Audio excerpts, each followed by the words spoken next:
शेतकऱ्यांची सरसकट कर्जमाफी करावी, शेतमालाला हमीभाव द्यावा यासह विविध मागण्यांसाठी हिंगोली जिल्हा राष्ट्रवादी काँग्रेस शरद पवार गटाच्या वतीनं जिल्हाधिकारी कार्यालयासमोर आक्रोश मोर्चा काढला होता। शेतकऱ्यांना संपूर्ण कर्जमाफी, शेतकऱ्यांची कर्जमाफी आमच्या हक्काची।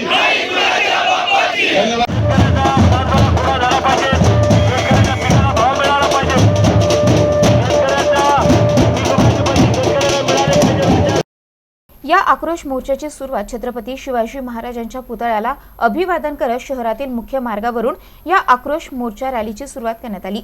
ही rally post office road, Bharat Ratna doctor Babasaheb Ambedkar पुतळा परिसर तसेच महात्मा गांधी चौक, महावीर चौक, इंदिरा गांधी चौक या मुख्य मार्गाने जिल्हाधिकारी कार्यालयावर जाऊन हा मोर्चा धडकला।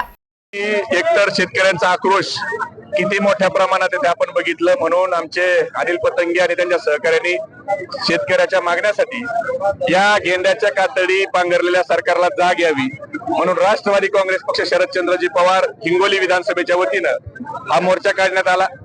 आणि देवेंद्र फडणवीस हे विरोधी पक्षात असताना त्यांची अनेक भाषणं आहेत की शेतकऱ्यांनी आत्महत्या केली तर 302 चा गुन्हा हा राज्याच्या मुख्यमंत्र्यावर दाखल करावा।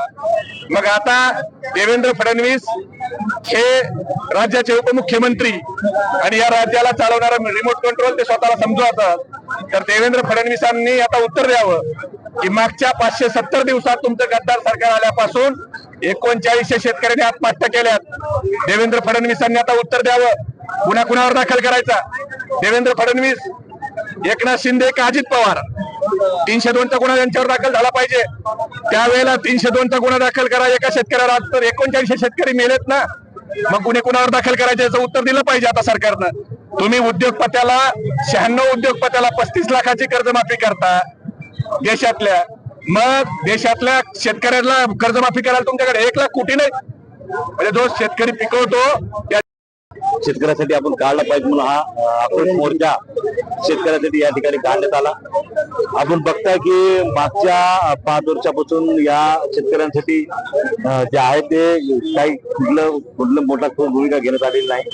शरद पवार साहेब या देशाचे कृषी मंत्री असताना 71,000 कोटीची त्यांनी कर्जमाफी दिली होती आणि उद्धव ठाकरे साहेब या मुख्यमंत्री असताना शेतकऱ्यांना 2 लाख रुपयाची कर्जमाफी दिली होती, पण या 2.5 वर्षामध्ये कुठली कर्जमाफी शेतकऱ्याला दिली झालेली नाही।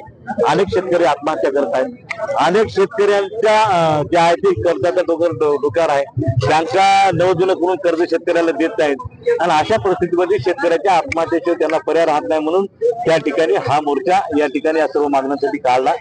आणि हा मोर्चा काढण्यासाठी आमच्या सगळ्या राष्ट्रवादी काँग्रेस पक्षाच्या कार्यकर्त्यांनी या ठिकाणी प्रयत्न केले आणि मोठ्या प्रमाणात हा मोर्चा शेतकऱ्यांसाठी काढला। आपण सगळ्यांना बघितलं असं की या महाराष्ट्रामध्ये एकमेव नेता असा आहे ज्यांचं वय 84 वर्ष असून त्या 84 वर्षाचा नेता शरदचंद्रजी पवार साहेब यांच्याविषयी लोकांना एक अपेक्षा आहे की हे माणूस शेतकऱ्यासाठी काही ना काही करू शकते, म्हणून या ठिकाणी राष्ट्रवादी काँग्रेस पक्षाने पुढाकार घेऊन या ठिकाणी हा मोर्चा काढलेला आहे।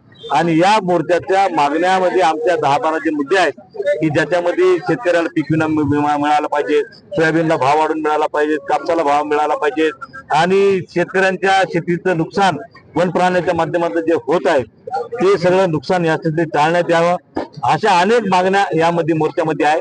आणि या मोर्चाचं जे आहे जे मोर्चाच्या आमच्या मागण्या ताबडतोब जिल्हाधिकाऱ्यांनी शासनाकडे पाठवावे, मान्य करावे, नसतं यापेक्षा मोठा मोर्चा पुढे आम्ही भविष्यात काढणार आहोत। यामध्ये राष्ट्रवादी काँग्रेस पार्टी शरद पवार गट प्रदेशाध्यक्ष मेहबूब शेख, माजी मंत्री जयप्रकाश दांडेगावकर, जिल्हाध्यक्ष दिलीप चव्हाण, माजी जिल्हा परिषद उपाध्यक्ष अनिल पतंगे, बंडू मुटकुळे, माजी नगरसेवक शेख निहाल, तालुका अध्यक्ष माधव कोरडे यांच्यासह अनेक जण या मोर्चामध्ये सहभागी झाले होते। या मोर्चाचं आयोजन अनिल पतंगे, बंडू मुटकुळे यांनी केलं होतं। आवेश शेख, MCN न्यूज, हिंगोली।